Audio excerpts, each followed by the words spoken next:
آقا کو دیکھ کر اللہ کے جلووں کو، اور جو دیکھ لے، جو آقا کو دیکھ لے اسے کیا ملتا ہے؟ اسے کیا ملتا ہے؟ ایک یہودی نے آقا کو دیکھ لیا تھا، ایک یہودی بچے نے آقا کو دیکھ لیا تھا، اسے کیا ملا؟ آپ جاننا چاہتے ہو کیا ملا؟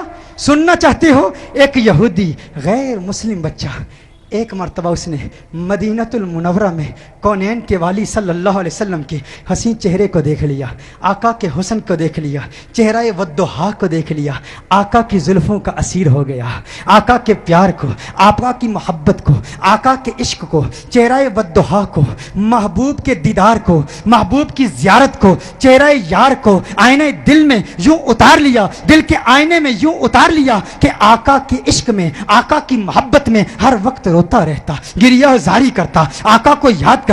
ماں باپ کا اکلوتا بیٹا تھا، ایک ہی بیٹا تھا، یہودی تھے ماں باپ اس کے، خود بھی یہودی تھا۔ ایک مرتبہ آقا کے حسن کو دیکھ لیا، آقا کے حسین چہرے کو دیکھ لیا، آقا کی بارگاہ میں اس کا سودا ہو گیا، بازار مصطفیٰ میں آقا کا دیوانہ ہو گیا، آقا کا عاشق ہو گیا۔ ماں باپ کو بتایا نہیں، ماں باپ کو اطلاع نہیں دی کہ میں حضور کا عاشق ہو گیا ہوں، حضور سے محبت کرتا ہوں۔ چپ کے گھر سے چھپ کر کسی بہانے، کبھی بکریاں چرانے کے بہانے مدینۃ المنورہ میں آقا کے حسن کو تلاش کیا کرتا، کبھی مسجد نبوی شریف کے دروازے سے چپ کے آقا کا حسین چہرہ دیکھ لیا کرتا تھا، آقا کے حسن کو دیکھ لیا کرتا تھا، آقا کے حسن کو دیکھتا، آقا کی عظمتوں کے ترانے الاپتا۔ ایک وقت گزر گیا، ایک مدت بیت گئی، آقا کا دیدار نہیں ہوا۔ عشق مصطفیٰ کی تمنا میں، تمنائے دیدار مصطفیٰ صلی اللہ علیہ وسلم میں بیمار ہو گیا، بیمار عشق مصطفیٰ ہو گیا، اس قدر بیمار ہوا، ایسا بیمار ہو گیا کہ بستر علالت کو اپنا بچھونا بنا لیا، وہ بستر پر آ گیا۔ ماں باپ پریشان ہیں، حیران ہیں، اسے کیا ہوا؟ اچانک اسے کیا ہو گیا؟ بے شمار فزیشنز کو بلایا، اپنے وقت کے معالج حکیموں کو بلایا، اطباء کو بلایا، لیکن کسی کو پتہ نہ چلا اس کا مرض کیا ہے، اس کا مرض کیا ہے۔ کوئی ظاہری سمپٹمز نظر نہیں آ رہے، بیماری کی کوئی علامت نظر نہیں آ رہی، پریشان ہے، بیمار ہے، لیکن بیماری کو تلاش کر رہے ہیں، بیماری مل نہیں رہی، زخم نظر نہیں آ رہا، گویا زبان حال سے کہہ رہا ہے یہ زخم طیبہ ہے، یہ سب کو نہیں ملتا، کوشش نہ کرے کوئی اس زخم کو سینے کی۔ ماں باپ پریشان، رشتہ دار پریشان، عزیز و اقارب پریشان، اسے کیا ہو گیا؟ اسے کیا ہو گیا؟ اچانک کیسے بیمار ہو گیا؟ اچانک ایسا وقت بھی آیا، وہ شام بھی آ گئی، وہ شام بھی آ گئی، بیماری میں بیماری شدت پکڑ گئی، اس قدر بیمار ہوا، ایسا بیمار ہوا کہ وہ شام بھی آ گئی جو اس کی زندگی کی آخری شام تھی۔ اب آواز اس کی بہت کمزور ہو چکی تھی، بہت پست ہو چکی تھی، چاہتا تھا کسی طرح مدینے والے کا دیدار کر لوں۔ یہودی ہے، ابھی تک ایمان نہیں لایا، آقا کا دیدار کرنا چاہتا ہے، بڑی مشکل سے، بہت مشکل سے ہمت جمع کر کے آواز بلند کرتا ہے میرے والد محترم، ہے میرے والد محترم، میری ایک تمنا ہے، میری ایک آرزو ہے، میری ایک خواہش ہے، آپ پوری کر دیں گے نا؟ والد نے کہا ہے میرے لخت جگر، ہے میری آنکھوں کے تارے، تو میرے دل کا سہارا ہے، تو اس دنیا سے آج جا رہا ہے، تو آج اس دنیا سے جا رہا ہے۔ معالج اطباء ڈاکٹرز نے جواب دے دیا ہے تیرے بچنے کا کوئی امکان نہیں ہے، تیری خواہش کیسے پوری نہیں کروں گا؟ کہا میرے والد محترم، مرنے والے کی خواہش تو دشمن بھی پوری کرتے ہیں، آپ ناراض تو نہیں ہوں گے نا؟ کہا ناراض نہیں ہوتا، تو بتا کیا چاہتا ہے؟ کہا اپنا دل آمنہ کے لال کو دے چکا ہوں، میں محمد عربی کا عاشق ہو چکا ہوں، ان کے عشق میں گائل ہو چکا ہوں، میری ایک خواہش، میری ایک تمنا، میری ایک آرزو، ایک مرتبہ چہرہ والضحیٰ کو دیکھنا چاہتا ہوں، ایک مرتبہ آقا کی حسین زلفوں کو دیکھنا چاہتا ہوں۔ والد ناراض ہو گیا، والد نے غصہ کیا، ارے ظالم تو کیا کہہ رہا ہے؟ تو کیا کہہ رہا ہے؟ دنیا سے جا رہا ہے، اپنا دین بھول چکا ہے، کیا کہہ رہا ہے؟ کہا ہے والد محترم، آپ نے وعدہ کیا تھا نا، آپ نے کہا تھا میری آخری خواہش پوری کریں گے۔ والد نے کہا میں نے وعدہ کیا تھا، تو میرا اکلوتا بیٹا ہے، تیری خواہش پوری کروں گا۔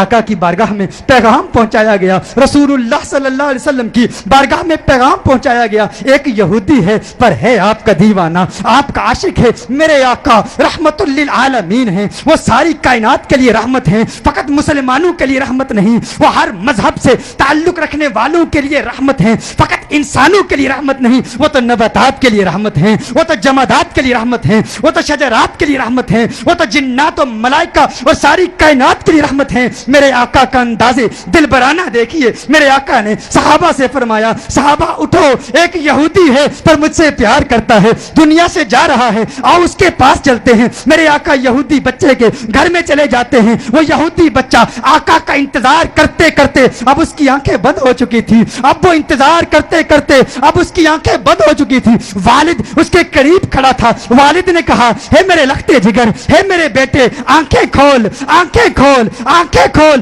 دیکھ تیرا پیار آ گیا ہے، دیکھ تیرا محبوب آ گیا ہے، ارے جس کے دیدار میں تو راتوں کو روتا رہتا تھا، آج دیکھ تیرا محبوب آ گیا ہے۔ اس کی جاتی ہوئی روح گویا اپنے محبوب کا نام سن کے لوٹ آئی، آنکھیں کھولتا ہے، آقا کا چہرہ دیکھتا ہے، آقا سے عرض کرتا ہے، کہتا ہے ہے رسول اللہ، ہے رسول اللہ، یا رسول اللہ صلی اللہ علیہ وسلم، آقا آپ کا حسین چہرہ دیکھنے کا خواہش مند تھا، آج دیدار ہو گیا، ایک تمنا، ایک آرزو، یا رسول اللہ میرے پاس کوئی نمازیں نہیں ہیں، میرے پاس کوئی روزے نہیں ہیں، کوئی عبادت نہیں کی، متقی نہیں ہوں، قرآن کا قاری نہیں ہوں، کچھ بھی نہیں ہے، فقط آپ کا پیار ہے، یا رسول اللہ کیا میری نجات کا امکان بھی ہے، کیا میری نجات بھی ہو سکتی ہے، یا رسول اللہ کیا مجھے بھی مغفرت کا پروانہ مل سکتا ہے؟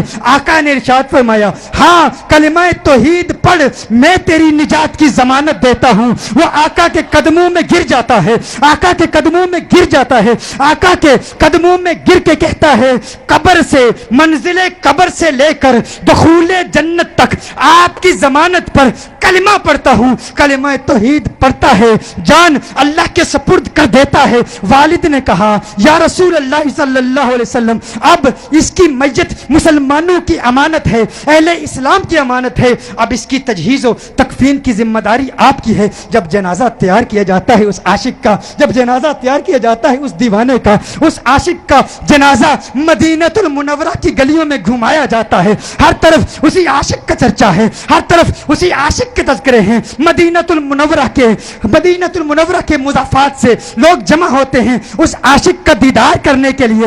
ارے سنا ہے کوئی یہودی تھا، حسن مصطفیٰ نے اسے صحابی بنا دیا ہے، اسے صحابی بنا دیا ہے، اس نے آقا کا دیدار کیا، آقا کا دیدار کیا۔ غور کیجئے گا، نماز نہیں پڑھی، عبادت نہیں کی، کچھ بھی نہیں کیا، روزہ نہیں رکھا، جہاد نہیں کیا، میرے غوث کے مجاہدات کو یاد کر لیجئے، میرے بابا کی محنتوں کو یاد کر لیجئے، خواجہ غریب نواز کی جد و جہد کو یاد کر لیجئے، خواجہ باقی باللہ کی محنتوں کو یاد کر لیجئے، امام اعظم ابو حنیفہ کی فقاہت کو یاد کیجئے، امام احمد بن حنبل کی جد و جہد کو یاد کیجئے، امام شافعی کی فقاہت کو یاد کیجئے، اماموں کی فقاہت، ہمت، جد و جہد، مجاہدوں، ریاضتوں کو یاد کیجئے۔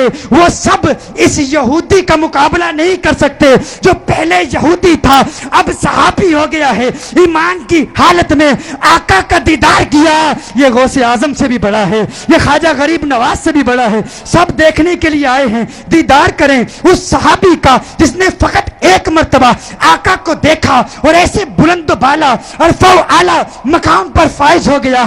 اچانک اس کے چہرے پر سے کفن اٹھایا جاتا ہے، صحابہ یہ منظر دیکھ کر حیران ہو جاتے ہیں کہ اس کے چہرے سے نور کی کرن نکلتی ہے، آسمان کی طرف پھیل جاتی ہے، سارے حیران ہیں۔ وہ صحابی جو پہلے یہودی تھا، آقا کا دیدار کیا، ایمان لایا، اب اس کی میت مسکرا رہی ہے، اس کے چہرے پر، لبوں پر تبسم نظر آ رہی ہے، سب حیران ہیں۔ ایک عجیب و غریب منظر صحابہ نے دیکھا، صحابہ دیکھ رہے ہیں کہ آقا پاؤں کے پنجوں کے بل چل رہے ہیں، پنجوں کے بل چل رہے ہیں، آقا یوں چل رہے ہیں۔ صحابہ عرض کرتے ہیں یا رسول اللہ صلی اللہ علیہ وسلم اس کی کیا حکمت ہے؟